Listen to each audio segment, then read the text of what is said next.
चुनाव आते हैं और समय पर खत्म भी हो जाते हैं, लेकिन अपने पीछे कई बार हिंसा की एक कड़वी छाप छोड़ जाते हैं। पहले चुनावी हिंसा की घटनाएं ज्यादातर बिहार और अन्य राज्यों में देखने को मिलती थी, लेकिन अब पश्चिम बंगाल में भी यह एक आम चिंता का विषय बनता जा रहा है। इसी मुद्दे को लेकर हिंदू समाज से जुड़े संगठन हिंदू शक्ति सेना ने आवाज उठाई है। संगठन का कहना है कि चुनाव लोकतंत्र का पर्व है, लेकिन किसी भी समाज या समुदाय को इसकी बलि नहीं चढ़ना चाहिए। हिंदू शक्ति सेना ने इलेक्शन कमीशन ऑफ इंडिया और राज्य सरकार से गुहार लगाते हुए कहा है कि चुनाव से पहले ही समाज की सुरक्षा सुनिश्चित की जाए। संगठन के अनुसार अगर लोगों की सुरक्षा पुख्ता होगी तभी लोकतंत्र का ये पर्व शांतिपूर्ण तरीके से संपन्न हो सकेगा। हिंदू शक्ति सेना ने इलेक्शन कमीशन ऑफ इंडिया और राज्य सरकार से गुहार लगाते हुए कहा है कि चुनाव से पहले ही समाज की सुरक्षा सुनिश्चित की जाए। संगठन के अनुसार अगर लोगों की सुरक्षा पुख्ता होगी तभी लोकतंत्र का ये पर्व शांतिपूर्ण तरीके से संपन्न हो सकेगा। संगठन के प्रतिनिधियों का कहना है कि चुनाव के दौरान किसी भी तरह की हिंसा या डर का माहौल लोकतंत्र की भावना के खिलाफ है। इसलिए प्रशासन और चुनाव आयोग को मिलकर ऐसे कदम उठाने चाहिए जिससे आम नागरिक बिना भय के अपने मताधिकार का इस्तेमाल कर सके। ভোটটা করে আর দেখা যায় ভোটের পরেও তাদের ঘরে ঢুকতে পারে না, যাদের পরিস্থিতি তৈরি হয় তার এগেইনস্টে আমরা এই পদক্ষেপটা নিয়েছি এবং আমরা আগামী যে বৃহৎ আন্দোলনে যাচ্ছি। যদি এগুলো কোনো আমাদের সময় না করে, যদি আমাদের কোনো উত্তর না পাই বা সাধারণ মানুষকে তার উত্তর না জানায়, তাহলে আমরা বড় একটা পদক্ষেপে যাব টোটাল হিন্দু সংগঠনের মাধ্যম দিয়ে। কারণ সারা পৃথিবীতে দেখা যাচ্ছে হিন্দুদের যেমন করে বিনাশ হচ্ছে, ভারতবর্ষে পশ্চিমবাংলা তার থেকে বেশি হচ্ছে যে কোনো জায়গায়।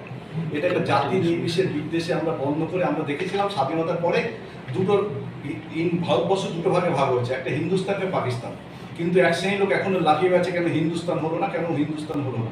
তা হিন্দুস্তান তো তখনই হয়ে গেছে, তো তারপরেও কেন তারা সুরক্ষা নেই? এই বিভিন্ন জায়গায় যারা মারা যাচ্ছে ভোটে, আবার যখন ভোট চলে গেলে তার রেস চলবে, তাদের জন্য আমাদের ইলেকশন কমিশনের কি বার্তা রাখবে তার জন্য আজকের প্রস্তাবটা। এবার তার ব্যক্তিগত কিছু বক্তব্য প্রথমে বলতে চাই, পশ্চিমবঙ্গের বিধানসভা ভোট সামনে, কিন্তু বিষয়টা হচ্ছে ভোট আসে যায়। যে জঙ্গলরাজ কোনো এককালে উড়িষ্যায় ছিল, বিহারে ছিল, অন্ধ্রপ্রদেশে ছিল, বিভিন্ন জায়গায় ছিল, সব ঠিক হয়ে গেছে। কিন্তু পশ্চিমবঙ্গের বুকে সে জঙ্গলরাজ গত 50 বছর ধরে এখনো কিন্তু চলছে, পালনে এর কোনো বিরাম নেই। তো এই বিরাম যাতে হয়, আমরা চাই ইলেকশন কমিশনকে কিছু বলতে, কে দায়িত্ব কে নেবে। সেন্ট্রাল গভর্নমেন্ট বলছে আমরা পুলিশ বাহিনী পাঠিয়ে দিয়েছি, রিজার্ভের রাফে পাঠিয়ে দিয়েছি, এটাই তার সার্থকতা। এদিকে রাজ্য সরকার বলছে আমাদের পুলিশ পাঠিয়ে দিয়েছি, এটা তার সার্থকতা। কিন্তু আমরা যাব কোথায়? যে বাড়িতে যে ক্ষয়ক্ষতিগুলো হচ্ছে, যে ছেলেরা, যে মা বোনেরা বিভিন্ন রকম অত্যাচারিত হচ্ছে, ঘর ছাড়া হচ্ছে, তাদের পক্ষে বলার কোনো কেউ নেই। এমনকি যে কোর্ট অবশ্যই আমাদের মাননীয়, কোর্ট যেটুকু যা করছে তার জায়গা দাঁড়িয়ে হয়তো ঠিকই করছে, কিন্তু আমাদের আশা আরও বিপুল, আমাদের প্রয়োজন আরও বিপুল সুরক্ষার দিক থেকে।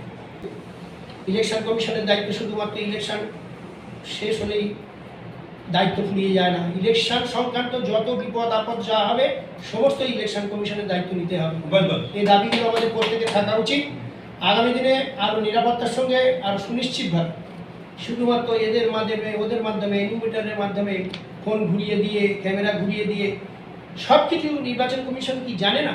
সব তার নিজেদের তামেদারি সরকার, নিজেদের সরকারকে নিজেদের আখেরে গুছোবার জন্য যে অতীতে যতগুলো সরকার আছে কোনো কাজও পর্যন্ত কেউ গণতান্ত্রিকভাবে কোনো কিছু করেনি।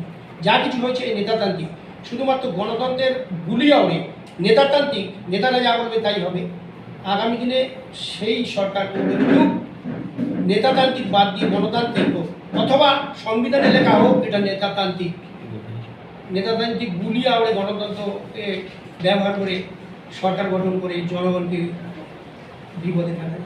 বড়দা বললেন ইলেকশন কমিশনের দায়িত্ব এটা যে তুমি ইলেকশন করতে এসছো, ইলেকশনে তুমি এত লোক মরে গেছে, তাই সেটা বিচারটাও তো দাও, তুমি কম্পেনসেশন দাও, গভর্নমেন্টকে বলো তোমরা কি করছো, হোয়াট ইউ আর ডুইং। আমাদের এই দাবিটা হচ্ছে তুমি যতদিন না পর্যন্ত আগের বিচারটা কমপ্লিট করছো ততদিন এখন তুমি ইলেকশন করবে না। হিন্দু জাগো, কিন্তু যেসব হিন্দু জাগো সবাই জেগেছে, কিন্তু আগামী যে নরেন্দ্র মোদীর জনসভায় কোনো হিন্দু যেতে চাচ্ছে না। এর কারণটা কি? এর কারণ হচ্ছে প্রত্যেকের আমরা ডোর টু ডোর প্রায় গ্রামে গঞ্জে প্রচার করছি বা হিন্দু জাগরণের জন্য পাশে আছি বা সাধু মহারাজ বিভিন্ন দেশ থেকে তাদেরকে পাশে আছি, কিন্তু আজকের যারা নরেন্দ্র মোদীর যেসব মানুষের পরিবর্তন যাত্রা যেসব শুরু করেছে তাদের 5 লাখ টাকা করে পয়সা সেটিংকে কোনো মানুষকে তাদের প্রচার করছে না।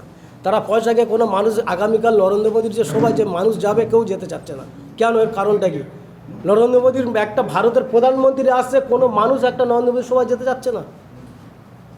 এই যারা জেলার দায়িত্ব আছে, জেলার দায়িত্ব জেলার প্রেসিডেন্ট মণ্ডল সভাপতি দিতে হবে, তাহলে ইলেকশন করুক, নাহলে পশ্চিমবাংলা আমরা ইলেকশন করতে দেবো না। আর আমরা কোনো হিন্দু শক্তি সেনাতে কোনো ভোট কাউকে দেবে না, এটা আমাদের বক্তব্য আপনাদের মিডিয়ার মাধ্যমে বলে দিলাম। আমরা বিভিন্ন রাজ্যের নেতৃত্বের কাছে যোগাযোগ করেছি, তাদের সঙ্গে বার্তা দিয়েছি, তারা কেউ বার্তা দিচ্ছে না বা শুনছে না।